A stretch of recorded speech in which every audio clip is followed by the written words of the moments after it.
99 ہیں، لیکن وَلِلَّهِ الْأَسْمَاءُ الْحُسْنَى کے مطابق یوں معلوم ہوتا ہے کہ اگر اسماء حسنہ کو شمار کرنا شروع کریں تو وہ 99 سے بہت زیادہ ہو جاتے ہیں.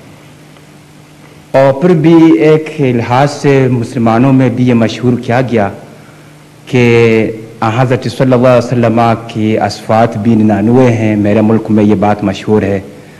تو اس کے متعلق میں گزارش کرتا ہوں کہ حضور کوئی وضاحت کریں. بات یہ ہے کہ اس مسئلے پر اس سے پہلے مسلمانوں میں فرقہ بندی بھی ہو چکی ہے. بعض فرقے اس بنا پر الگ وجود میں آئے کہ وہ کہتے تھے کہ خدا تعالیٰ کی صفات لامحدود ہیں، اور بعض قدامت پرست فرقوں نے بڑی شدت سے ان کا مقابلہ کیا اور مخالفت کی، ان کو غیر مسلم تک قرار دے دیا، یہ کہہ کر کہ 99 سے آگے خدا کی صفات نہیں جا سکتی، حدیث سے صرف 99 ثابت ہیں. امر واقعہ یہ ہے کہ خدا تعالیٰ اگر لامحدود ہے تو اس کی صفات بھی لامحدود ہونی چاہیے، اور صفات کا علم محدود ہو سکتا ہے. اس لیے حضرت صلی اللہ علیہ وسلم پر جو صفات نازل ہوئی ہیں خدا تعالیٰ کی طرف سے بتائی گئی ہیں، وہ اس لیے نہیں کہ خدا تعالیٰ نے اپنی ساری صفات بیان فرمائی ہیں، اس لیے کہ انسان میں خدا تعالیٰ کی زیادہ سے زیادہ جتنی صفات سے رابطے کا امکان موجود تھا وہ ساری صفات حضرت صلی اللہ علیہ وسلم پر روشن کر دی گئی.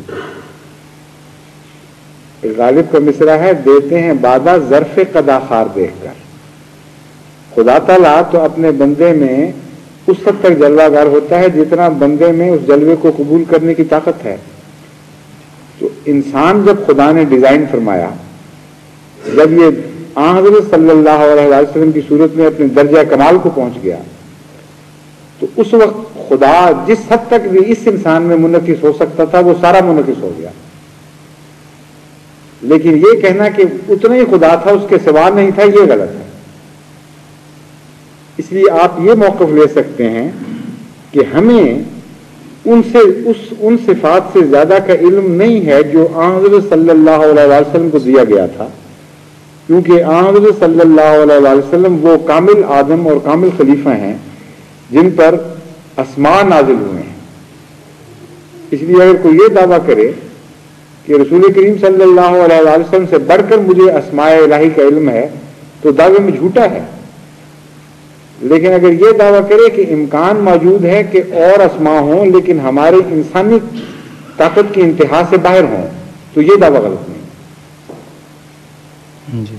سمجھیں؟ اگر آپ یہ کہیں گے کسی 99 صفات ماننے والے کو کہ اور صفات ہیں جو 99 کے علاوہ ہیں، تو آپ کو بتانا بھی تو پڑے گا نا کون سی صفات ہیں. کون سی صفت بتائیں گے آپ؟ تو نکال کے دکھائیں. جو صفات کے قائل تھے کہ زیادہ ہیں، انہوں نے یہ ترکیب شروع کر دی تھی کہ قرآن کریم نے اللہ تعالیٰ کے جو افعال بتائے کہ خدا یہ کرتا ہے، یہ کرتا ہے، یہ کرتا ہے. مثلا غضب نازل کرتا ہے، انہوں نے کہا مغضب ایک صفت ہو گئی. وہ خدا تعالیٰ فلاں کام کرتا ہے، فلاں قسم کی بہت ساری ایسی صفات ہیں خدا تعالیٰ کی جو صفات نہیں ہیں. خدا تعالیٰ کی بعض صفات کے اظہار میں بعض فیصلے صادر ہو رہے ہیں، اوامر ہیں. ان سب کو ان لوگوں نے صفات میں بدلا اور ایک لمبی لسٹ بنا دی. وہ ایک محض دراصل تمسخر تھا صفات الہی سے، کیونکہ قرآن کریم نے جتنی باتیں بھی خدا تعالیٰ کے متعلق بیان فرمائی ہیں وہ ان ساری صفات کے تابع ہیں جو قرآن میں بیان ہوئی ہیں. اور صفات کا مضمون ایسا ہے کہ جس میں اگر آپ مزید غور کریں گے تو ایک اور حیرت انگیز بات آپ کو معلوم ہوگی کہ جو 99 صفات ہیں یہ خود بھی اپنے اندر لامحدود امکانات رکھتی ہیں، کیونکہ صفات کے تابع اور صفات ہیں، اور صفات کے کمبینیشن سے اور صفات بنتی ہیں. اگر آپ اس مضمون کو سائنٹیفکلی سمجھنا چاہیں تو آپ یہ دیکھ لیں کہ آپ کو دنیا میں کتنے رنگ نظر آتے ہیں. آپ مختلف زبانوں میں جتنے رنگوں کے نام ہیں سارے جمع کر لیں، اس کے علاوہ بھی رنگ آپ کو نظر آتے رہیں گے، اور بنیادی طور پر صرف 5 رنگ ہیں. پہلے یہ کہا جاتا تھا، پھر پتہ لگا کہ نہیں 3 ہیں بنیادی طور پر، اور اب مجھے معلوم نہیں کہ آج کل سائنٹسٹ کیا کہہ رہے ہیں، لیکن در حقیقت 3 رنگوں کے ہیر پھیر میں یہ سارے دنیا کے بے شمار رنگ آپ کو دکھائی دے رہے ہیں. اور جو مزے ہیں آپ کے کھانے پینے کے وہ لامحدود ہیں، ان کو گن ہی نہیں سکتے آپ. اور صرف 4 فیکٹر ہیں آپ کے مزے معلوم کرنے کے، اس کے سوا ہے ہی کوئی نہیں. انہی کے سے مزے طے ہوتے ہیں.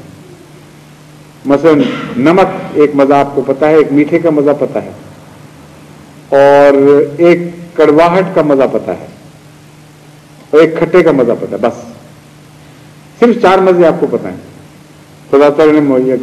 لیکن ان کے ساتھ کچھ اور فیکٹرز مل کر اور ان کے کم اور زیادہ ہونے کے نتیجے میں لامحدود مزے بن جاتے ہیں. مثلا جب ایک چیز ٹھنڈی ہو وہ بھی ایک مزہ بناتی ہے، گرم ہو وہ بھی ایک مزہ بناتی ہے. حالانکہ براہ راست نہ گرم مزہ ہے نہ ٹھنڈا مزہ ہے، مزے یہ 4 ہی ہیں دراصل. اور اس کے علاوہ سافٹنس یا ہارڈنس، برٹلنس یا سٹیکینس، وسکوسٹی کسی چیز کی، اس کا لیکوڈ ہونا یا سالڈ ہونا، یہ سارے فیکٹرز ایڈ کریں اور ایک دوسرے سے ضرب دیں تو وہ جو 4 مزے ہیں آپ کے 4 نہیں رہتے بلکہ 4 کروڑ بھی بن جائیں تو ابھی بھی آپ کہہ نہیں سکتے کہ اور مزہ پیدا نہیں ہوگا. تو صفات باری تعالیٰ کو جب آپ 99 دیکھتے ہیں تو یہ نہیں کہا جا سکتا کہ حضرت صلی اللہ علیہ وسلم کو بہت تھوڑی صفات بتائی گئی اور بہت ساری صفات محدود ان سے رکھ لی گئی الگ. امر واقعہ یہ ہے کہ ان 99 صفات میں لامتناہی صفات الہی کے امکانات بیان ہو گئے ہیں، اور ان کے کمبینیشن سے پھر مزید صفات وجود میں آتی ہیں، یا ان کے عدم سے بعض صفات وجود میں آتی ہیں. سورہ فاتحہ میں 4 صفات بیان ہوئی ہیں صرف، اور سورہ فاتحہ ام القرآن ہے. تو اگر سورہ فاتحہ میں باقی صفات بیان ہی نہیں ہوئی تو ام القرآن کہاں سے ہو گئی؟ جب آپ اس پر غور کریں گے تو آپ کو یہ پتہ چلے گا کہ ان 4 صفات کے اندر خدا کی ساری صفات آ جاتی ہیں جو قرآن میں بیان ہوئی یا جو رسول اللہ علیہ وسلم پر قرآن کی روشنی میں روشن کی گئی. غضب کا ذکر ہے نا سورہ فاتحہ میں، اور زوال کا ذکر ہے، ذلالت کا. اور اگر کوئی مغضب نہیں ہے تو غضب کیسے نازل کرتا ہے، یہ سوال اٹھے گا. اور جو 4 صفات ہیں ان میں غضب کی کوئی نہیں. لیکن صفت رحم جب عمل درآمد چھوڑے تو اسی کا نام غضب ہے، اور صفت رحیمیت جب آپریشن چھوڑتی ہے تو اسی کا نام ذلالت ہے. اس کی تفصیل میں نے کچھ اپنے سورہ فاتحہ کے درس میں جو یہاں میں دیتا ہوں اس میں بیان کی تھی. تو یہ تو صرف بہت معمولی مثال ہے. امر واقعہ یہ ہے کہ صفات باری تعالیٰ پھوٹتی ہیں بعض دوسری صفات سے اور بالآخر رحمانیت میں جا کے ختم ہو جاتی ہے. تبھی قرآن کریم فرماتا ہے کہ رحمانیت کی صفت سب صفات پر حاوی ہے. اس کا یہ بھی ایک مطلب ہے کہ سب صفات اس میں سے پھوٹ رہی ہیں. تو اس لیے 99 والا مضمون پھر 99 نہیں رہتا، وہ بہت لامحدود ہو جاتا ہے، انسانی تصور سے کی حدوں سے آگے نکل جاتا ہے.